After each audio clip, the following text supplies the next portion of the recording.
Aloha, Gary. Hi there, how are you, Juliet? How you doing? Another policy and I'm good, politics. Here thank we are. you. I have had such a busy weekend full of lots of political stuff, and I'm just really excited for our conversation tonight. Yeah, I'm excited too. There's so much going on, and I run into people just like you every day who want to know what's going on more and who want to know what they can do, what action they can take. And so I'm looking forward to today's show. And Get people to tune in, put their comments in the chat, and please, if they could share it, if they're watching us now on Facebook, if they can share it on Facebook and share it with their friends. Many people as possible watching it live. So we got a special guest today, and then after that, we do some question and answer about some realities about running for office for new candidates, as well as some Do you want to do our right. disclaimer? Oh, a disclaimer. Yes, of course. Us. I'm Gary Hooser. You can .com, uh, GaryHooser.blog, and see about my background. Former served in the Hawaii State Senate and the Hawaii County Council, and Aria Juliet and myself are involved in with various organizations, but I'm not on the organization nor employed by anyone, and we're on today's show. No one's paying us. How was that? Perfect. All right, let's get right into it. We have a very special guest joining us today, Senator Jarrett Keohokalole. He was elected to the House in HD 48 in 2014, and he's been representing Kaneohe and Kailua at the state Senate since 2018. Senator Keohokalole has announced that he is running for Congress, CD1, against current Representative Ed Case for the Democratic primary. Welcome, Senator. Aloha. Thanks for having me. Yeah, I'm why don't you curious go about the ahead? back half of the conversation. I think I'm pretty good at running for state house and senate. I have lots of strong opinions, but I'll let you guys can take care of it on the back end. Maybe I'll just watch. Well, we would love to hear what inspired your decision to run for Congress at this moment. Sure, yeah, and thanks again for having me on. I ran for office because I want to get things done. I think life should be better in Hawaii for people that live in Hawaii, and as long as I've been in the legislature, I feel like I've tried to do as much as I can to just make things better. I've tried to run to the challenging issues and get involved. It doesn't always mean that that means you take leadership or you write the bill.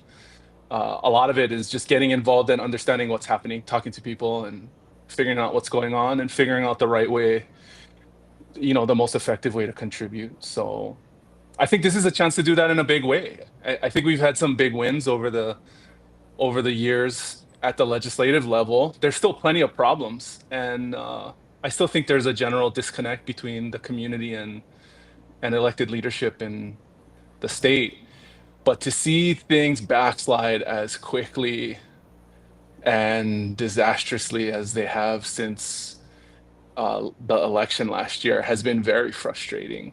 I mean, some of the things that we've been working on for years are just getting unwound overnight, and they're going to take a long time for us to figure out how to put back together again. And I think it's really going to hurt Hawaii in the long term. It's going to hurt the country, and I want to get involved. Some people I talk to think DC is just a horrible place to live and a terrible job to take on, but for me, I think it's exciting. There's never been a more important time to go up there and to try and make a difference. And I think I have enough experience that I know how to do the job.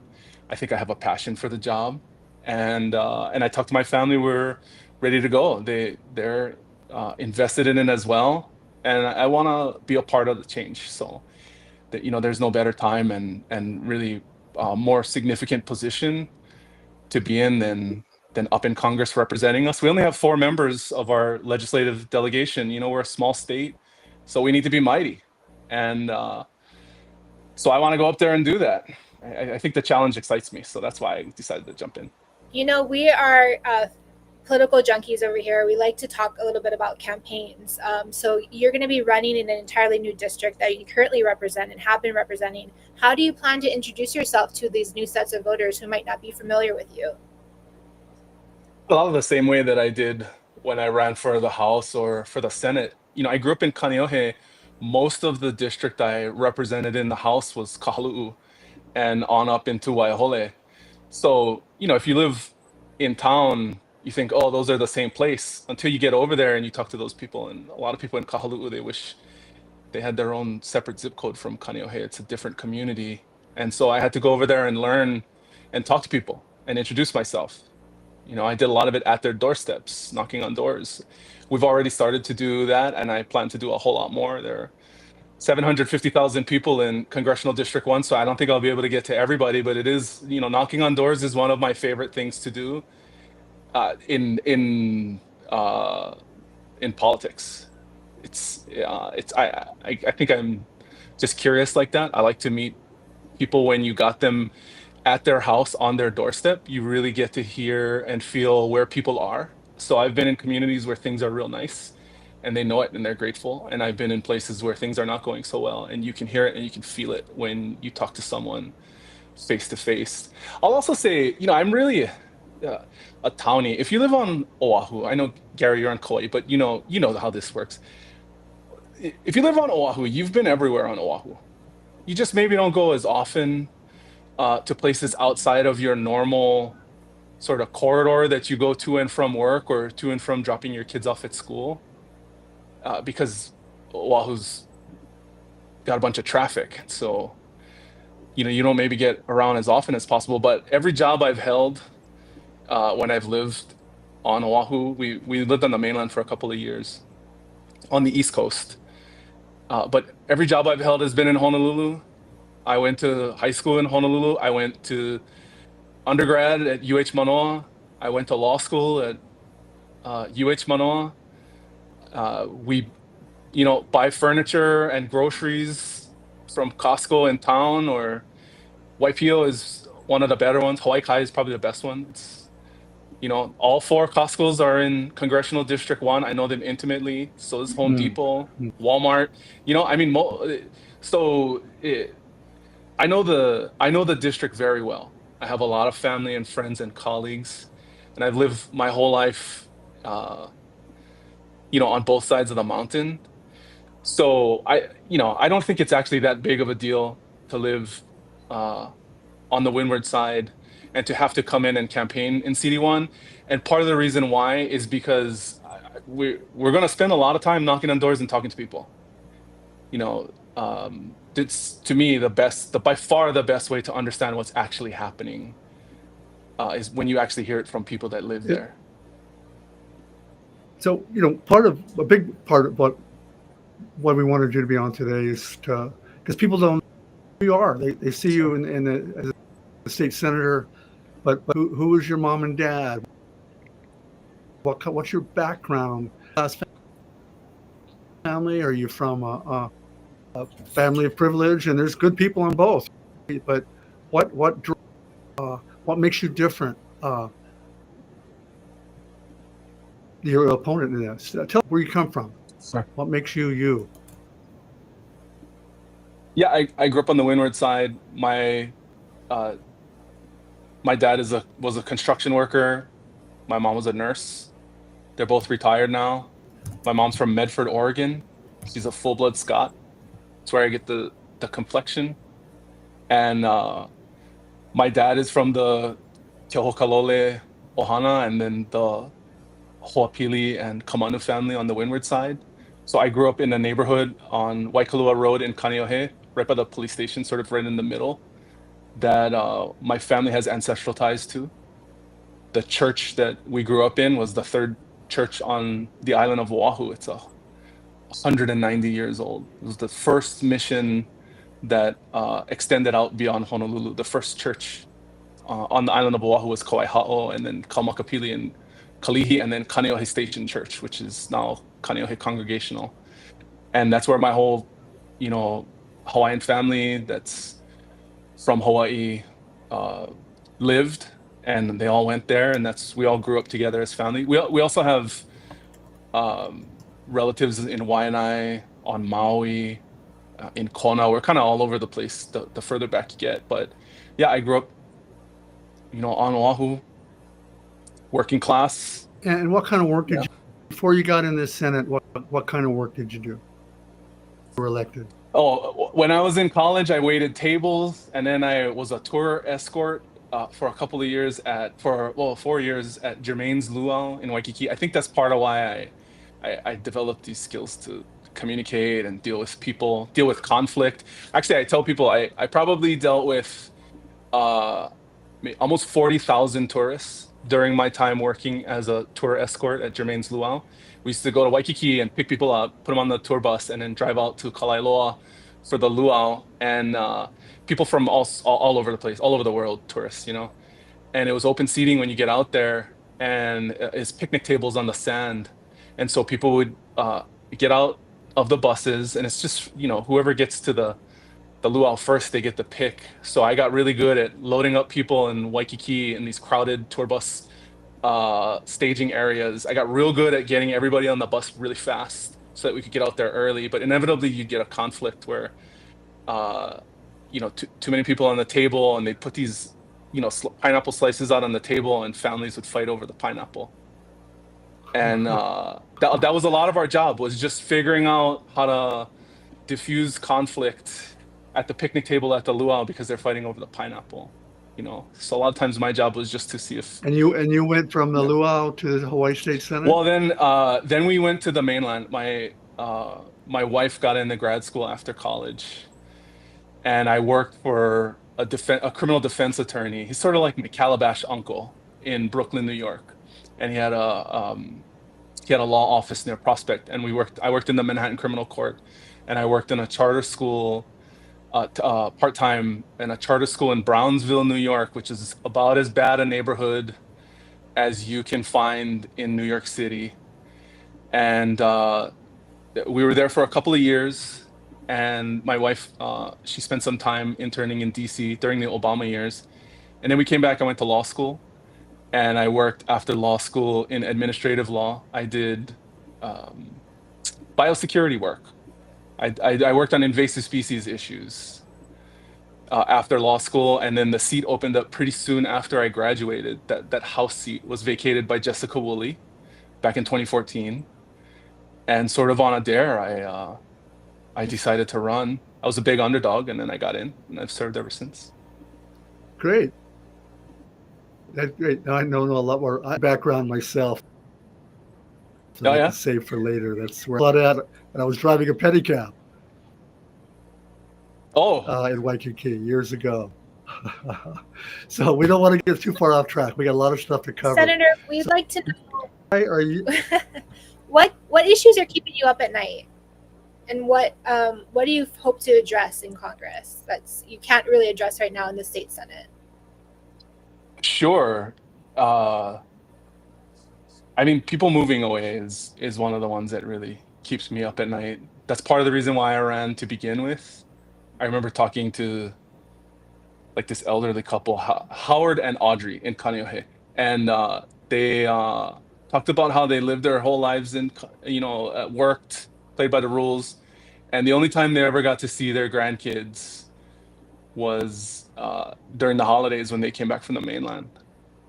And so we lived away, and then we managed to get back to raise the kids around family, but that's so hard to do. A lot of that has to do with housing, cost of living. So that's, that's why I got involved with cracking down on vacation rentals, with trying to build out infrastructure for housing. I think these tariffs are making things just so much more uncertain, cost-wise, that it's really going to start to hurt us. I think the cuts to Medicaid, now putting my Senate hat on, the cuts to Medicaid are going to be catastrophic. 40,000 people losing their healthcare, especially the most vulnerable. The number one thing we do when we're able to do appropriate street outreach or case management and get homeless people off the street is we sign them up for Medicaid so that we can start to get them on the road to full recovery.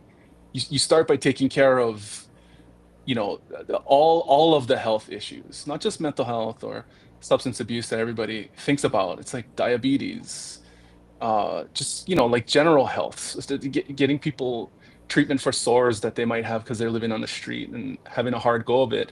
So to have those people who are the most vulnerable, who we take the most time and effort and expense to try and get help and stabilized, to have them every 6 months have to prove that they're working, or then they lose their health care and then they start back from zero again, is really going to make it hard for us. I think it's going to swamp our hospital system. I think it's going to have real catastrophic impacts. And then the last thing, I know I'm kind of like running on because you got me thinking about this, is the efforts to reverse and mitigate the impacts of climate have never been worse, I think, in probably the last 15 years, because of how quickly and aggressively they've rolled that back at the federal level.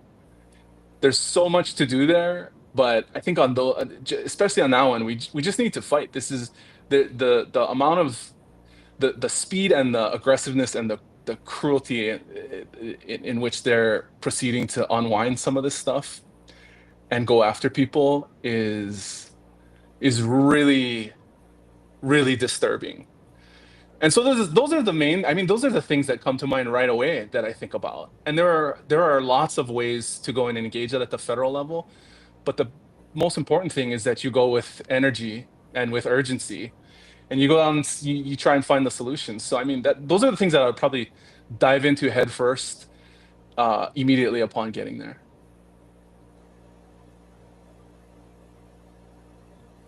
Okay, we've got some questions coming in. Sure.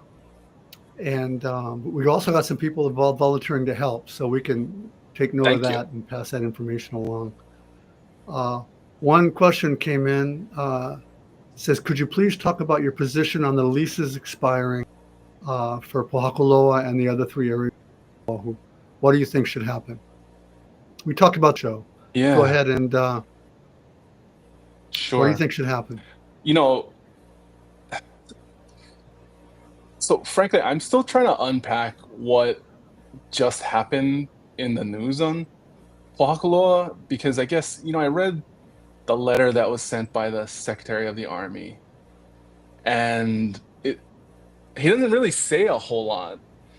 And so it's kind of disturbing. I think if we have a scenario where the federal government really means it and they want to throw elbows or come in and bombastically poke liberal Hawaii in the eye by just taking that area, I think they have pretty solid legal grounds to do so, and that would be among the worst possible decisions that could happen in the state of Hawaii by the Trump administration. I mean, I don't want to be too dramatic about it because he's still in charge of the military and the nuclear weapons and all of that. But I mean, I think if they were to come in and actually, if you take what they're saying all the way out to the logical conclusion that they might use eminent domain to grab those areas, we're talking about permanently damaging the relationship between the military and the residents of Hawaii. And it's just crazy to think about. I'll tell you what I definitely don't want is that, and then also for a deal to be made in Honolulu. I mean, that's where I'm at right now. We talked about, I'm trying to unpack exactly what the mechanisms are that would be required to be undertaken in order to have some sort of expedited decision. None of them are fast by my reading of the law. And there's a bunch of detail and minutia, but you definitely need the Board of Land and Natural Resources to take action. And you cannot just do that overnight. There's a process. And so this whole 60-day thing, or by the end of the year, like I don't know what that means, because that's not realistic by my reading of the state law. And so are we talking about some crazy eminent domain scenario, or are we talking about some negotiated agreement? If there is a negotiated agreement to be had, I'm very concerned about that happening in Honolulu. And the discussion not starting and ending with the people on Hawaii Island. That's really where my head is at today on that. And I'm still digging into it. And I've been asked to really take a hard look at it. I mean, it's just I don't really get it. Thank you. Thank you. The few of us on this call and some of the people watching, I'm sure, have been immersed in this, and especially the last couple of weeks. And speaking just for myself, my personal position is the Army needs to stop bombing Puakaloa and clean up Red Hill and finish cleaning up Ko'olawe and shrink their footprint dramatically. That's Gary Hooser talking.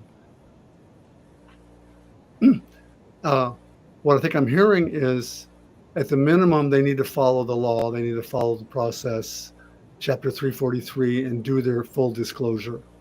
And to try to ram it down our throats is a very, very bad mood. I don't want to put words in your mouth, but Yeah, what I do you think, think? what do I think should happen? I think we should follow the law. And I think that the people on Hawaii Island should lead the discussion. Yeah, you mentioned not made in Honolulu. I would add, I hope they're not made in Washington, D.C. Made on Oh the Big yeah, that's Island. even worse. Yes. I'll tell you, I was Yeah. involved with I was really closely involved with the whole fight on Red Hill after the 2021 spill. There's a whole long continuum way prior to 2021, so I don't want to act like I came in at the beginning. I came in after that horrific spill in 2021, and I can tell you we had back and forth negotiations with the Navy leadership in Hawaii for 5 months after that, before the Secretary of the Navy ultimately came in and shut down the Red Hill fuel storage facility. And every time it went bad, it was because some directive came over the top from DC that screwed up the dialogue. I thought in general, the military leadership in Hawaii understood what was happening in Hawaii. They understood the feelings in the community, and they were at least trying to respond. Not my dog. The tone deaf responses we would get from the federal government over and over again just escalated things in the worst possible way.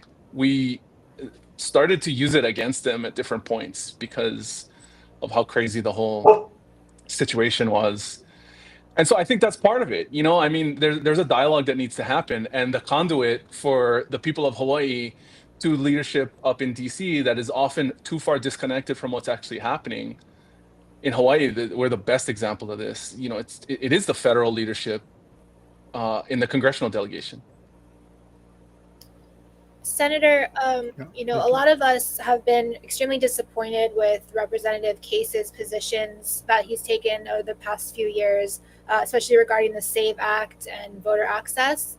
What distinguishes you from the incumbent that's in office, and why do you think you're the better choice to represent Hawaii specifically in DC? I don't agree with a lot of those votes as well. I do think that he's entitled to be independent. I think I can be characterized or maybe accused of being independent at the legislative level. I've gone against the majority before recently, and so the one thing I will say is that if there's this perception that I'm just going to be the fourth person to go in lockstep with the mainstream and all of that. I don't think that's a fair characterization, but I do think that you got to have all four members of the congressional delegation working with urgency, working collaboratively to try and make things happen. Fighting the fight when it's time for that, but also working to build long-term relationships, working to collaborate on long-term projects that are going to benefit Hawaii in the long run. and and bringing passion and energy, and also, representing the community with a level of appreciation and empathy for where people are. That's something that I've learned. And again, I learned it at the doors. I learned it knocking on doors. I'm a big guy. You maybe cannot tell online, but I'm 6'3", 2'7", 65. And so when I go up to a kupuna's house and knock on their door, I've learned over the years that I need to do certain things to make sure that I'm not creating an overly intimidating presence, so that people will receive me in a welcoming way and are going to feel comfortable enough to let their guard down and share their feelings with this complete stranger who randomly showed up at their doorstep. So I learned a lot from that experience, and a lot of it has to do with just meeting people where they are and listening to them first before you pass a judgment or before you interrupt them and tell them why they're wrong or why you're right. Sometimes it gets delicate when people have wildly different views from the ones that you really strongly believe in. I try not to lead people on when I disagree with them, but I'm also letting them speak. So I think there's energy, I think there's approach, and I think I have a record of getting things done and moving swiftly and aggressively, uh, that set me apart.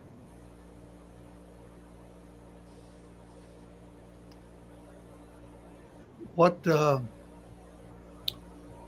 what's your position on Gaza? Every day I look in the paper or online and starving and getting killed every day. And these are not combatant guns charging up the hill. These are innocent civilians living in the city that are being bombed by forces. And what is your position? Do you support the U.S. continuing to fund the Israeli military campaign there? No, no way. I think Senator Hirona and Schatz, they just voted to support Bernie Sanders uh, drafted a resolution calling for the halt of sales of the aerial bombs that they use for airstrikes uh, to the Israeli government, and 100% yes on that resolution. I was curious about how dense Gaza actually is. So I did a little research on it. And Gaza is roughly the size of Lanai. Almost exactly in terms of square miles, it's almost exactly the size of Lanai. Except 2 million people live there. So imagine imagine a targeted airstrike on the island of Lanai that's not going to hit civilians when there are 2 million people on the island. I don't know, it's very disturbing. I see the pictures of the babies as well. You cannot fake famine, right? The thing, what's happening over there is crazy. I think that Israel exists as a government, so they have recognition, and with recognition comes the right to defend their sovereign territory. So I think all of the fact that Israel gets to defend itself is inherent with the fact that they are a recognized nation. And I say this as a native Hawaiian who has had a lot of experience in these discussions about sovereignty and self-governance, right? But I think for this to keep going the way it's going, I think it reflects poorly on everyone involved in the campaign there, and this is going to persist for decades. People are not going to forget this, and I don't think we should be associated with the carnage. We should be providing food for these people. I mean, it's horrible. Thank you. I wanted very clearly, so I'm moving my mic up a little bit, but thank you for that answer. A related question that many people are asking. What do you think, Gary? I want to. Now it's my turn. We're gonna have a conversation, right? I'm curious to hear your side of it. Besides I think we're seeing the same pictures on our social media. I think fun of participating in genocide. yes, you can be angry at Hamas. You should be for 2 years ago and killed 1,200 people or so. But now the Israeli military forces have killed over 60,000, depending on how you count it. And it's war crime time, and the United States needs to get on board with that. Several of our European friends have said that, and we need to get on board, not welcome Netanyahu with the red carpet. We can't. It's not okay. I things about people. I've done a lot of stuff. Okay, I ran for Congress once before, CD2. I'll never forget being interviewed by APAC, the Israeli uh, PAC that gives money and supports candidates, called me up and wanted to meet with me, and so I said, "Sure, I'll meet with you."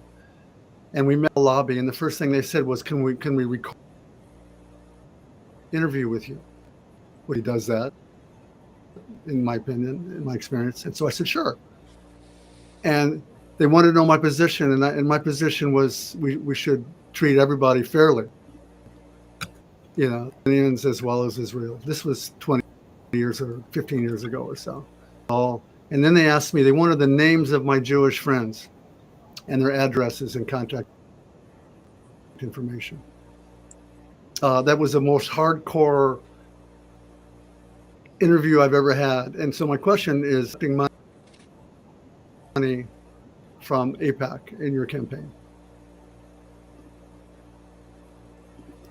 I mean, I doubt that they would. So my position on Israel has just been clearly stated. If that's antithetical to their position, then I doubt I'll be offered any. I haven't been offered any money yet, and if I'm asked to, change my position by them or anybody else, I'm not gonna. You guys now have it on the internet for everyone to see, and I thought a lot about it since you guys asked, but I've been thinking about it since this whole thing happened since since Hamas attacked originally, right? So um if they'd like to meet, like you said, I'll meet. If I'm asked to change my position in order to obtain campaign support or contributions from them or from anybody else, then I won't be getting donated. I won't be getting donations from them. I don't sell my positions for donations. So, I mean, that's the way I feel about that. That's the way I feel about the donations in general. I've never had anybody. I've never had anybody ask me those type of questions with that sort of specificity, and I don't know. I don't know how to explain how I feel about the questions that you were asked, Gary. But that hasn't been asked of me. Well, I think, and so I would like to. I haven't sat down and had a meeting with APAC, although they have already reached out to our campaign, and we haven't met with them yet. But this is my position on Gaza, so I'm not sure how they would react to that. no, I So got we'll it. I just got see. it. We'll just see what And they decide. Yeah, I'm not sure. In a broader the questions I'm asking, in a broader sense, the United States Congress approves millions upon millions and billions of dollars on military funding. Would you be open to hoping to adjust that budget to reduce their spending on foreign affairs and war, and maybe producing more of economic benefit for people in the United States? Yeah, sure. I mean, that's that. So specifically, that's the resolution that Senator Sanders called for, right? The stopping the sale of munitions that are used for airstrikes in Gaza. I think in general, our military footprint is large.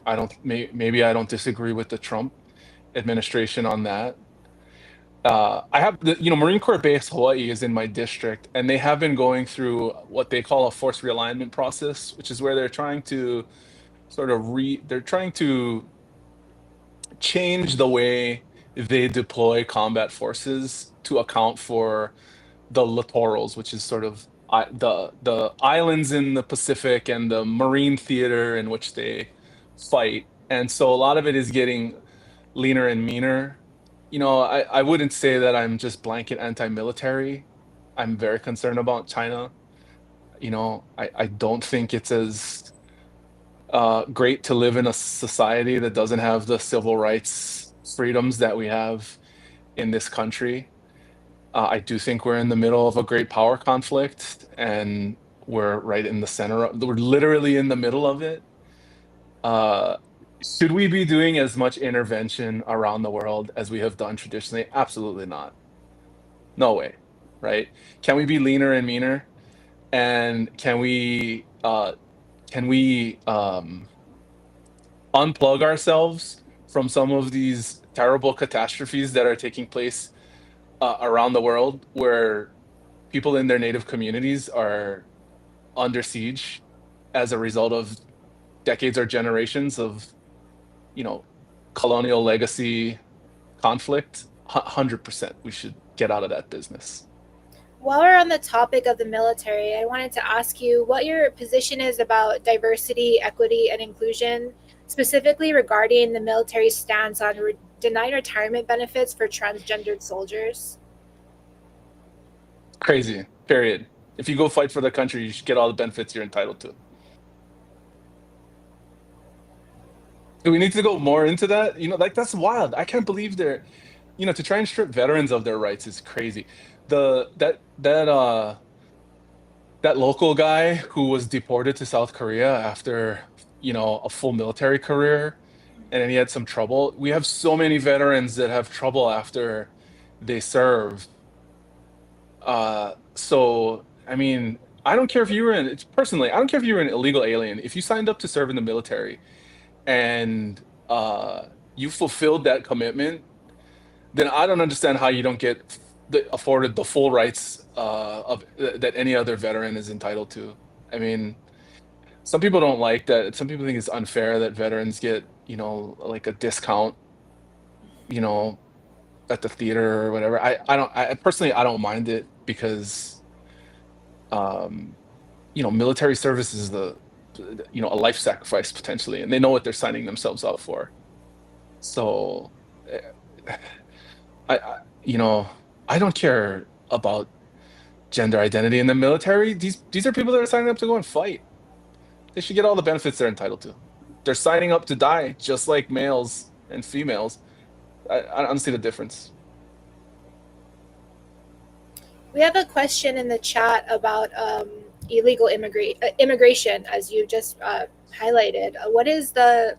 How should legal immigration be handled? How should DACA be moving forward? How should we handle that? How should we handle undocumented workers? You know, I was really upset when I actually read and understood what happened on Maui with the raids on the teacher housing. I mean, they took U.S. citizens into custody. Uh, from my reading of it, everyone who resided in the house was a legal resident. I think we're short 900 teachers in Hawaii. It's some really astounding number. They need to be paid more. We have lots to do on that at the state level. But why are we raiding teacher housing? It just seems like the point of it is cruelty. When I was in law school, I took one of the classes in law school. One of my favorite classes was federal income tax, and so maybe that says something about me. I actually really was fascinated by it. But one of the things that we learned is that the IRS, because they are responsible for enforcement of so many people across the country, they will specifically go after public figures who they've determined committed tax improprieties to set an example, right? So it seems like that's what's going on here is, like this measure of cruelty that's being undertaken by ICE and the federal government. is obviously aimed at creating this like horrible chilling effect so that people are so scared they will leave the country voluntarily, so that people that are in the legal immigration system now will not participate in civically, especially if they criticize the administration. Before the election, the New York Times interviewed James Lankford, who is the Republican, like one of the most conservative senators in the country, Republican from Oklahoma. And they interviewed him on the bipartisan immigration bill that he negotiated with Chris Murphy, the senator for, I think, Connecticut or Massachusetts. And it was a compromise piece of legislation that addressed many of the problems that both sides agree need to be fixed in immigration. And so if you remember back to the fall of last year during the election, that's the measure that Trump called into his Republican friends in Congress and ordered them to kill. So, I mean, the position on immigration is we shouldn't be we shouldn't be like cruel jerks like we are now. There are legislative remedies to fix it. It was, somewhat of a frustrating compromise on both sides, but it was a compromise that moved things in the right direction in the right way. And so, why can't we legislate solutions and not be not move in such a chaotic and horrific way? That's my position on that. We can solve problems. We can fight on stuff too. I know how to fight. That's not something that scares me, but it would be better to just fix things. And that's really what I try to do and what I'm about.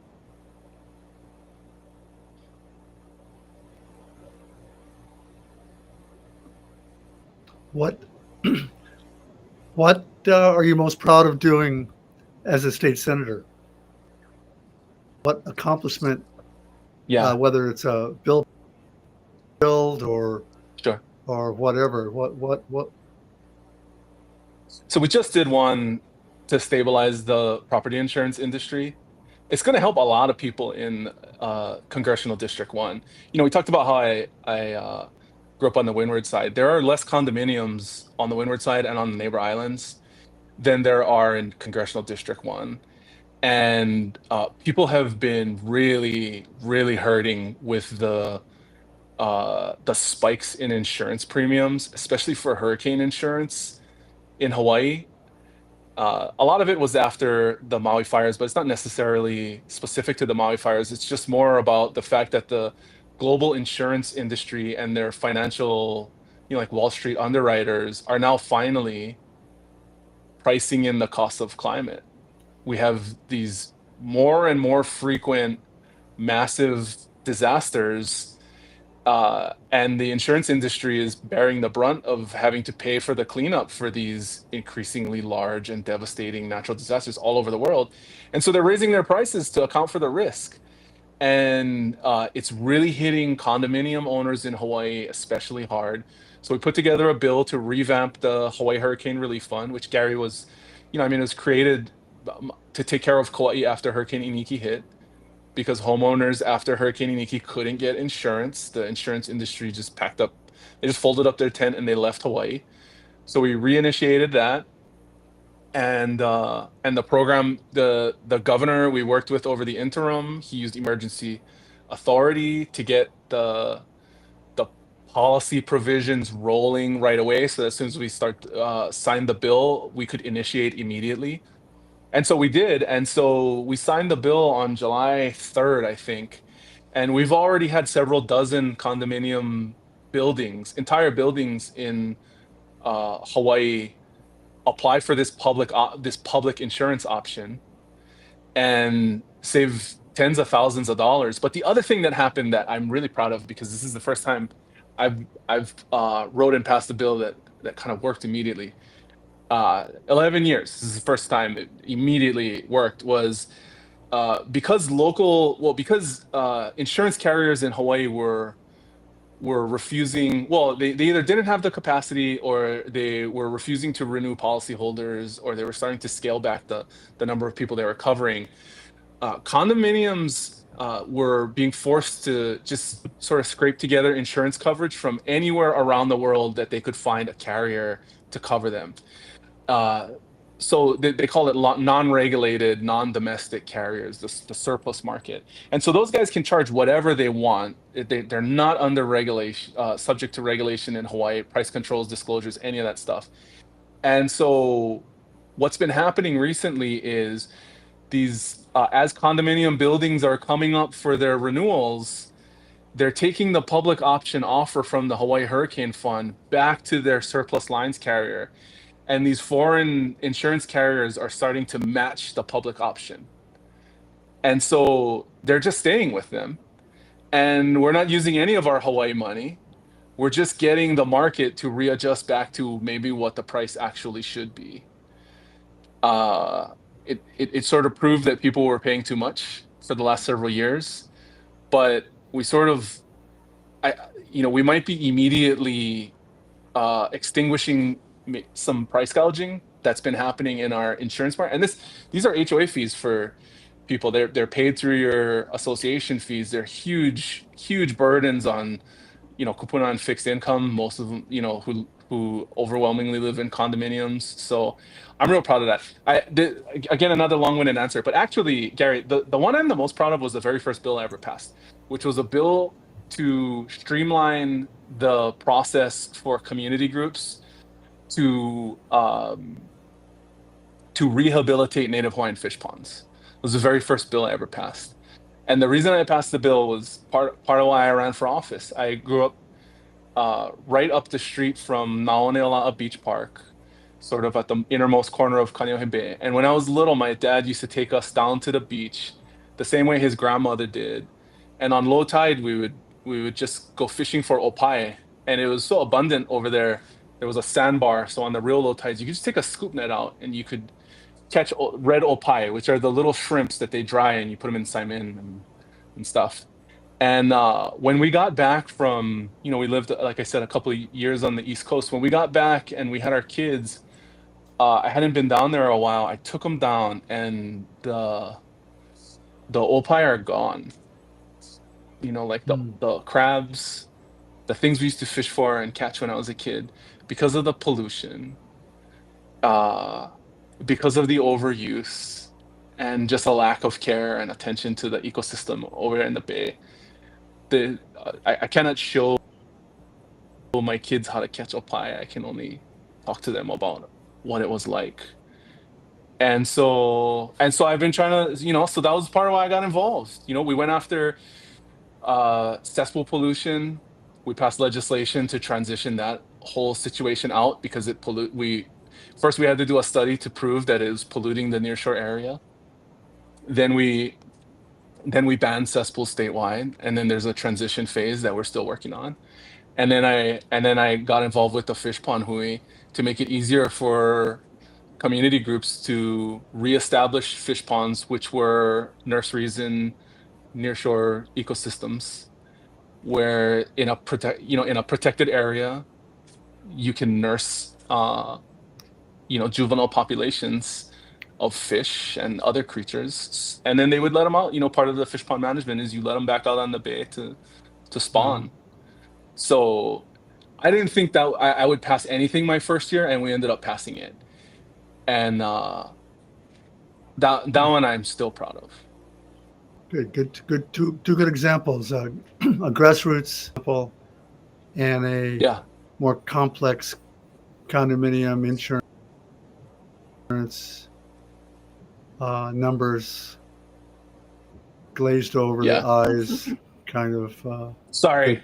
No. I can. No, I mean, we can go 2 more hours. I'll explain to you. This stuff is important, and to serve properly, you need to be able to understand it and to get through it. And I appreciate that. We are getting into our last few minutes here.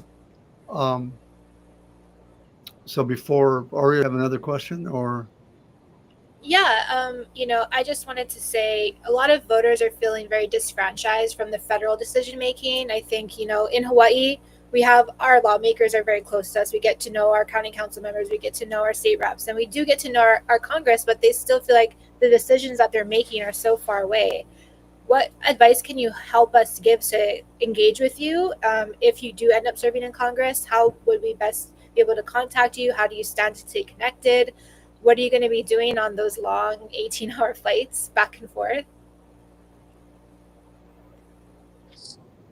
Yeah, I'm not hard to find. I'm on Instagram.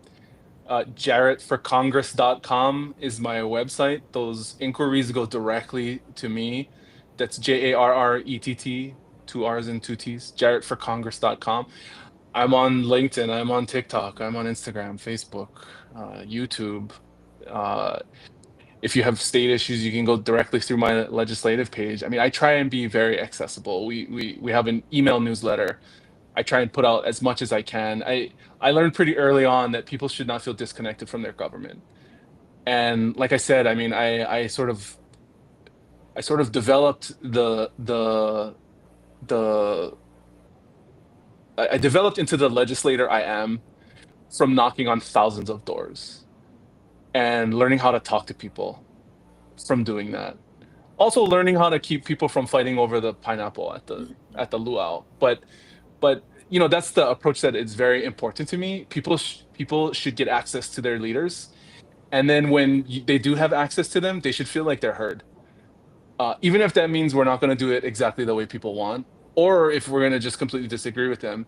I, I I've I've had plenty of conversations with my very conservative Republican constituents. I once had an NRA meeting in the Windward Mall food court with 20 people because it was on the eve of a vote on a gun bill, and they were all demanding individual personal meetings. And I said, let's just all go to the food court and you guys can all just talk to me and I'll make myself available. And it went uh way better than I thought it would. I still voted yes on the gun control bill and they're still all mad at me, but we had a civil dialogue and they all got to talk and everybody felt heard and they all thanked me after, and I'll never forget it. And that's the way I like to legislate. And I do think that's the type of leadership that people deserve. And Hawaii people deserve it. And so that's why I'm running. That One more question. I'm just curious. There's a lot of firecrackers, a lot of personalities in Congress. Are there any people in particular that you're looking forward to working with? You know, people have, and I say this because I've felt it. When you see people on TV all the time, you get an elevated sort of perception of who they are. Part of why I ran for office is when I finally worked in the legislature before I got elected, I realized that like all these special people that I saw on TV all the time, they were just people. I saw them during conference committee talking to each other at the table, waiting in between the gavels. They're just normal people. Uh, you know, do I want to see like the famous people that I see on, you know, TV all the time, like Bernie and AOC and all that? Of course, but I try and remember that these are all people and everybody has their own individual perspective and motivation. And you know, they're all there for a purpose. And you got to try and be a professional in this job and do the job that you're hired to do without letting the drama and you know, the perceptions of everyone get too far out of whack one way or the other, right? There are plenty of people that I have no interest in meeting or associating with at all in Washington, but if I do see them, I'm still going to try and be a professional and approach them with aloha and with courtesy and to give them a chance because they're all human beings. And we don't have enough of that kind of stuff going on in DC. So I don't want to make it worse. You know, the idea is to make it better. well, mahalo. Right? Thank you so Right? much. Yes, yes, we make it. I struggle with this myself, as you imagine. You want to make it better. You want to reach out. You want to work with people, but sometimes you got to pull back the curtain. Sometimes you got to call things out for what they are. And so, how to do that? How to take some energy and some effort. And I think you've proven you're able to do that. So I thank you for that. I don't know if we're ready for you to wrap up your closing remarks. Yeah. Is there anything else that you wanted to share with our audience or anything else you haven't been able to touch on? Oh, I'm not ready for that sort of closing punch yet. We just pain. I just really do appreciate the chance to sit down and talk with you guys. You got you gotta let me come on again so I can ask you guys questions. Yeah. This is all you guys Absolutely. asking me. But yeah, I like having these conversations. I love this stuff. You can ask my wife. I'm always doing this. This is what I like to do. I feel lucky and fortunate that I found a role that is fulfilling, and that when I wake up in the morning, I don't feel like I'm going to work. I'm just going to do what I'm supposed to be doing, right? It's not an easy job at all. It's hard. Everybody has parts of their job they don't like. But I have more parts that I do like and appreciate than less. And I really feel like very strongly that we should try and make Hawaii better. And I have things that I want changed, and I'm not gonna put it on someone else to do it. If you care enough about something, and you can't find someone else who's willing or who's already working on it, then you're the one that's supposed to be working on it, right? That's my sort of philosophy on all of this. And we're still, I'm going around. We're doing a survey right now on my website to try and gain some perspective, because I don't want to guess about what the community wants us to be doing and about what's important to them. So, as much as you guys can, as much as everyone who's watching is involved, share it out. I'm taking feedback. I really do want to make sure that we're doing this the right way, and the right way is by going to the people and making sure we understand what they want out of me, and what they want out of the country, and what they want for Hawaii, right? So there you go. How'd I do? I think you did fabulous, actually. And we a lot of folks may not appreciate the political nature of your life, and I certainly have been there. And for you to come on the show and answer questions live uh, is showing respect for me and our represent. And for the people of Hawaii in general. You're not afraid. You're not going to stand in the back and issue press releases, but you're willing to go on camera and answer questions live.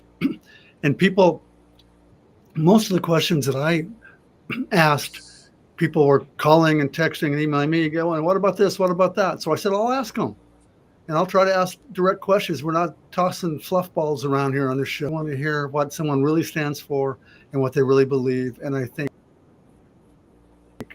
anyone who listens will understand that you were willing to share that with us, and I appreciate that much. Yeah. Thank you guys. We'll definitely invite you back when it gets closer to the campaign. Sounds great. Have your, like you talked about, the question and answer, asking us about stuff. You closed with the remark about responsibility. Kuleana, someone else is going to step up. You got to step up. And that kind of transitions right to the next part of our program, where we talk about that. Aria Juliet is the director of the Kuleana Academy, which is not part of this program. It's not official or whatnot. Aria and I helped found that program together. People who want to learn more, or leadership development in the political and policy world. And even though I'm not part of the program, I'm sure you'd be more than welcome to speak to some of the people who to give them the personal advice, what it takes to run, what it takes to win, and so we can have that conversation offline. But Aria, you listen to the candidate section. Thank you so much, Senator. We really appreciate your time. Thank you guys again. Aloha. Okay, aloha. So, that was good. That was good. Was I too hard with my questions? I don't think so. No, I don't think that's so either. Even though they're tough questions. These issues that we're dealing with, and life and death, and many respects. Yeah. And it's I gonna keep getting be that my connection is funky, and I don't know. Yeah, it's going to be something that's going to come up in his campaign over the next few months. I think that Hawaii is really, really concerned about this. Reminder that I think we had 20 delegates to go to the DNC that voted uncommitted. It's one of the largest uncommitted votes that we had in the United States, where it came Right. from Hawaii. So that is a topic that is very of mind for people, and people are very concerned about the ongoing genocide that's happening. Yeah. Yeah. So much to talk about. The next show, 2 weeks from now, just note, we're going to have a special program, military leases of Pohakuloa and around the state, not just Pohakuloa, but so people might want to mark your calendar. So is that a better sound from people? I'm saying yes. I wish I would have done that earlier. I took my headset off, but anyway, here we are. Yeah, to give people a little bit of introduction for the next week when we do talk about Pahakuloa, I just wanted to highlight, if people haven't seen, there was an official letter sent from the Secretary of the Army to Governor Josh Green, announcing the Army's intent to reach a new framework of military leases by the end of this year. Just a reminder, the leases are not up until 2029. But they are wanting to speed roll the process and move forward to the end of the year. And Governor Green seems open to this idea. He said that he's going to be asking for some concessions from the Army, including cleaning up some contaminated areas, and also suggested having the military address the housing crisis by building thousands of new homes. Definitely a gift for his friends at PRP. But I did want to highlight a comment that Representative Hussey made on the governor's official announcement that he received this letter.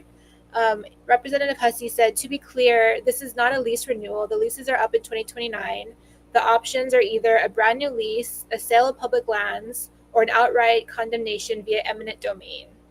These lands in questions are Crown and government lands, which the state does not have clear title to because of the overthrow and illegal annexation, and any sale or exchange must be brought to the legislature, and Rep. Hussey has said that he will vote no." Yeah.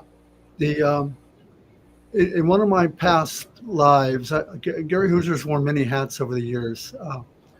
Governor Abercrombie, I was very thankful. He appointed me to be the director of the Office of Environmental Quality Control, which administers Chapter 343. Chapter 343 is the Environmental Impact Statement law.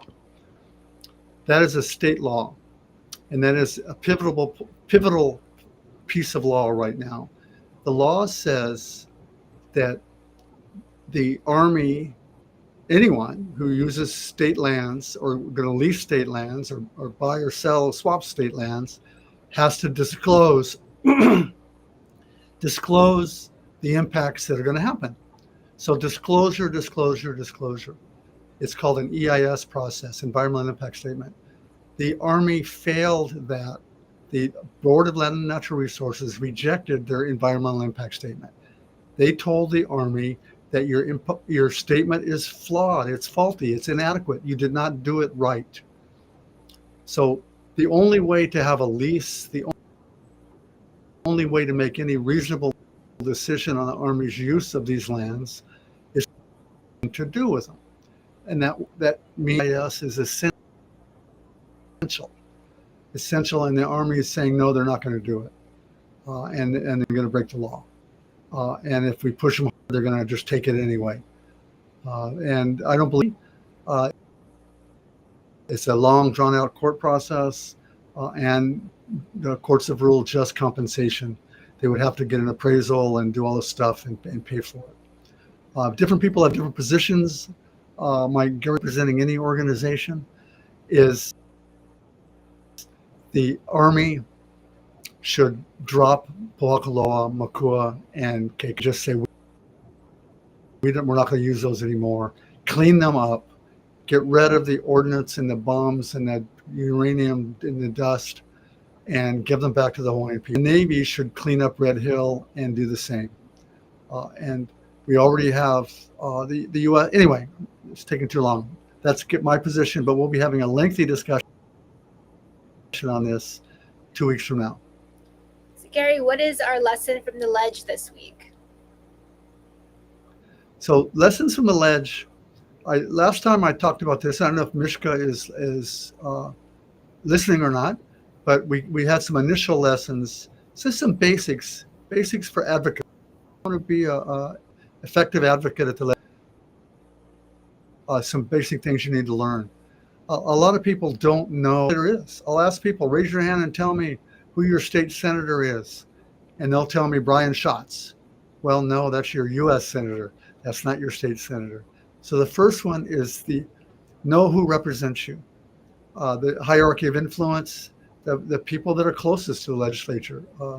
The senator who just spoke to us running for Congress, his family, his wife, his people he's worked with, people in his office, people that have access and who have helped him have the highest level.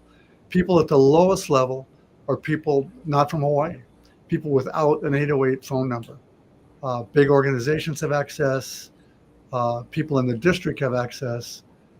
So that's the basic level hierarchy of influence. And number two, if you could put that on Mishka, is now you know who has access. So develop a relationship with them.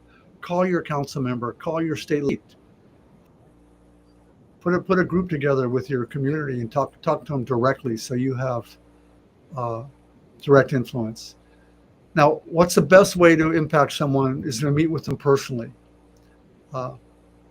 If you're going to send them a hierarchy of impact, here we go. So in-person meeting with the policymaker, with your district. The second one is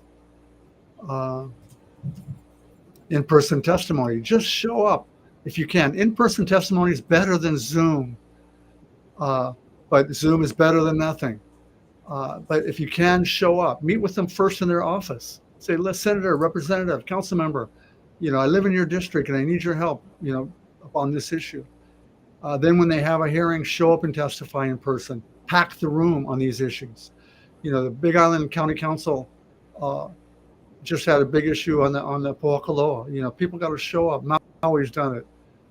If you can't be Zoom, at least send in written testimony. At the minimum, send in written testimony. After that, and again, from the district. The fifth one is emails. Individual emails, but they're not public testimony. Public testimony is more important. Besides an individual email, and it makes a difference. People say, Gary, does it really matter? My senator, yes, it does. People have been calling Governor Green. And I'll call them after hours. You can talk to the end, and then they can get the message. The seventh is a form letter. If it's better to write something on your own, but if you're in a hurry, and just do a form letter. And eighth, I believe, is a petition.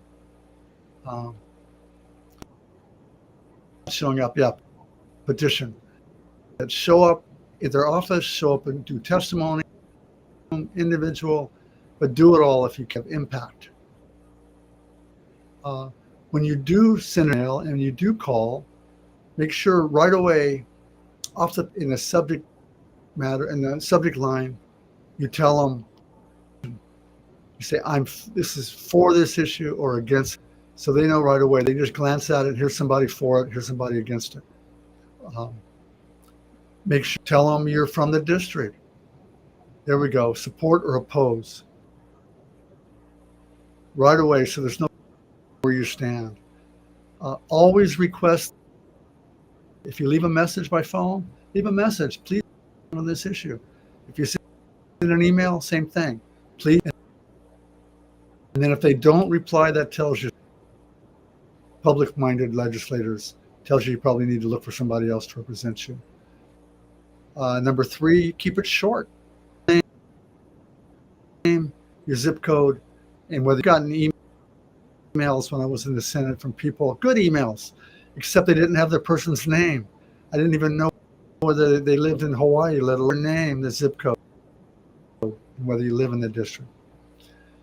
Yeah, those are the main points. There might have been short is best. You don't have to. You can just do a brief explanation. I don't like this Sierra Club's position or the ACLU's position. Refer to another organization, and always be polite and professional. Don't call them names. Don't yell and scream. Be polite and professional. So those, Aria, Juliet, were the 3 lessons that I hit briefly today. What do you got? Well, I got some more news for us. Texas is in the middle of a redistricting. In mid-August, they submitted a redistricting plan, no doubt at the request of President Trump to find him 5 more Republican-leaning U.S. House seats. It passed the Texas House on August 20th, and it moved to Greg Abbott for his signature. This is that they're going to be diluting Democratic and minority voters in areas like Austin, Dallas, Houston, and South Texas. If you take a look at the lines that are drawn, it's just pure shenanigans. It makes no sense. It's gerrymandering over gerrymandering. And in retaliation to this, California's Governor Gavin Newsom has signed legislation calling for a special election in November to pass Proposition 50, which would redraw the districts in California to add 5 more Democratic seats. Now, this is very rare for people to be redistricting. It usually happens once every decade after the census. But the Texas legislature said, "Be damned, we're going to do what we want," and Gavin Newsom is responding in a way that I think many people have been waiting a long time for Democrats to respond to. If they're going to be fighting with fire, we need to fight back with fire. We can't just let them continuously break the law and skirt around regulations. We have to get down and wrestle in the mud with them, I guess. But the difference is that California is putting it to a vote. So they're allowing their people, all the people of California, to vote to see if they want to get these new lines drawn. That would go up into 2030, and then they restore the commission process after that. And to note, some people in Texas have noticed that the gerrymandering is actually so bad. They inadvertently might have up to 10 seats that are now vulnerable and are maybe possibly swing districts because the lines are just so crazy, and they really are underestimating or overestimating the minority support in the suburbs of some of these larger Texas cities.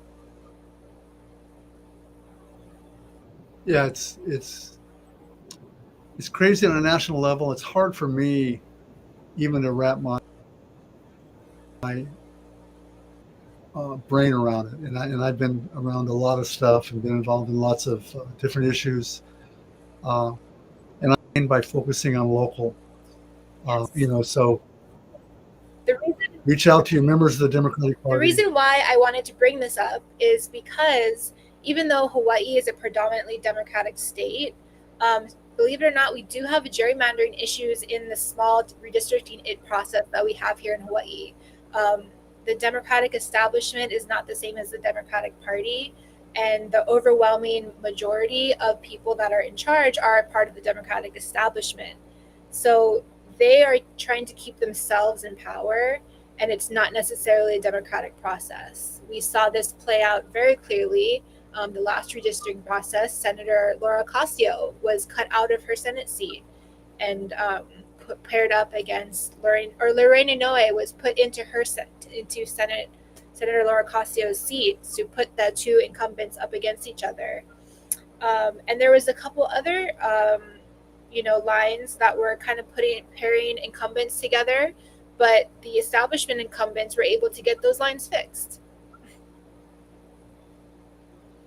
No, that made me think about our friends on the Big Island, Huli Pack. Their motto or mission is holding up leaders of integrity. And that's what leaders of integrity who will say, no, we cannot gerrymander districts. We cannot close the door and do this in the dark just to help our friends. And that's why these elections, local elections and national elections, of course, are so important. And to me, I can differ with somebody on some issues, but I need integrity. I need people that are going to be honest and open and work for the good of the people, not their own self-interest. We are coming up. 2026 is really rapidly approaching. We have 3 or 4 seats on the Hawaii County Council, at least 3 terming out, 4 on the Kauai County Council, every state representative, the governor, the lieutenant governor, half the Senate. And now is the time to step up, folks. I'll be straight up here. I'm tired of people telling me why they can't run. You know, I talk to good people who can get elected, people that I would love to serve and that we need to serve. And they say, oh, Gary, I can't do it. You know, I've got a job, or I've got this, or I got that. And I understand, and I don't want to be too hard on folks. But we need you, people. We need you on every island, in every community, to step up and consider running for public office. And if you're not going to run for public office, help somebody, find somebody, and wrap your arms around them and say, you know, I want to help you. We need you. And, you know, there's plenty of people out there to help guide you and tell you how this whole thing works. I'm one of them, and you're welcome to call me. Those of you, I'll give us a little plug, self-plug here again before we run out of time. GaryHooser.blog is my blog, and I post something not quite every day, 4 times a week, maybe 3 or 4 times a week, GaryHooser.blog. I love to write about this stuff. Sign up for my email, subscribe to GaryHooser.com, and there's a subscribe button. And I give it there, GaryHooser.com. Sometimes statewide, even though I live on Kauai, I focus on the entire state. The military leases issue, I've been wrapped up in that in a lot of ways. I'm happy to say I think the Hawaii Tribune Herald is going to come and learn more. Please plug in to what we're doing. Next week, 2 weeks from now, we'll be back again, right? Yeah, 2 weeks from now.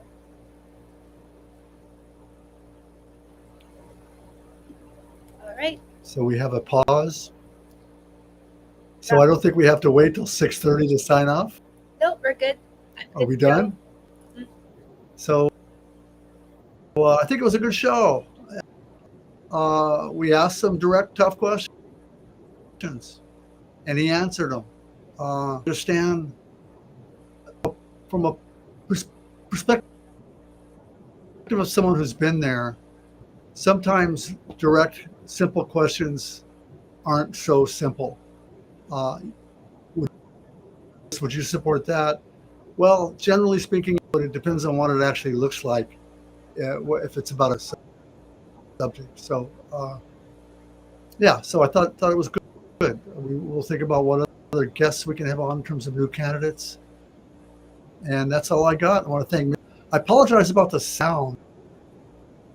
I don't know if I need to find another place in my house, or I tried my headphones. I took those out, but it still seems to be having some issues. Hui ho. We'll work on it. Hui ho. Okay. Bye-bye.